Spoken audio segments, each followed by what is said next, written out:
पंजाब के एक छोटे से गांव में रफीक नाम का एक गरीब किसान रहता था। उसकी जमीन बहुत छोटी थी और अक्सर फसल सूख जाती। कर्ज का बोझ उसके कंधों पर हमेशा भारी रहता। लेकिन रफीक का दिल कभी हार नहीं मानता था। उसकी पत्नी जरीन और दो बच्चे अली और सारा उसके सपनों को जीते थे। रफीक का सपना था कि एक दिन उसकी जमीन इतनी उपजाऊ हो जाए कि पूरे गांव के लोग उसकी फसलों के जादू को देखकर हैरान हो जाएं। रफीक की जिंदगी बहुत कठिन थी। सुबह सूरज निकलने से पहले उठना, हल चलाकर खेत जोतना, फसल की देखभाल करना और शाम तक थक कर घर लौटना उसकी रोजमर्रा की कहानी थी। गांव के लोग कहते थे, रफीक की किस्मत में कोई फसल नहीं, मेहनत करो तो भी नाकामियां ही मिलेंगी। लेकिन रफीक कभी हारा नहीं।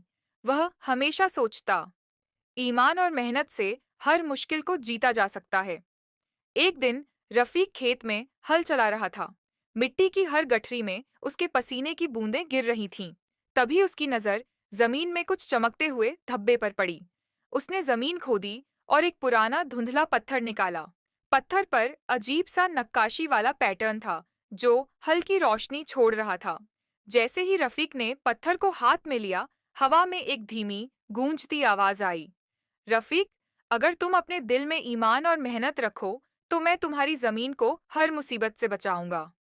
रफीक डर गया, लेकिन फिर उसने सोचा, यह भगवान का कोई इशारा हो सकता है।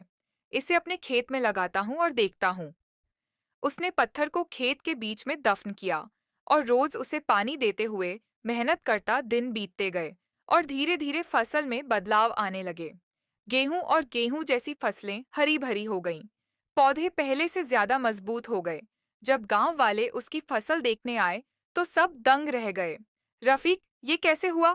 एक गांव वाला पूछता। बस मेहनत और थोड़ा ईमान, रफीक हंसते हुए कहता। लेकिन इस सब खुशियों के बीच सेठ असलम नाम का अमीर जमींदार था, जो रफीक की मेहनत देखकर हमेशा जलता था। वह सोचता, इस जादुई जमीन का रहस्य मुझे चुराना होगा, फिर यह खेत मेरी संपत्ति बन जाएगा। एक रात सेठ असलम चुपके से रफीक के खेत में घुसा। उसने पत्थर को खींचने की कोशिश की, लेकिन जैसे ही हाथ लगाया, पत्थर तेज रोशनी से चमक उठा और सेठ को पीछे हटने पर मजबूर कर दिया। उसके सारे जतन नाकाम हो गए। रफीक ने यह सब देखा और समझ गया कि मेहनत और ईमान ही उसकी असली ताकत है। उसने गांव वालों को भी बताया कि अगर हम दिल से मेहनत करें और किसी भी नकारात्मकता से डरे नहीं, तो कोई भी मुश्किल हमें हरा नहीं सकती समय के साथ। इस कहानी से हमें यह सीख मिलती है कि हमें हमेशा सकारात्मक रहना चाहिए और पूरी मेहनत और लगन के साथ अपने काम पर ध्यान देना चाहिए।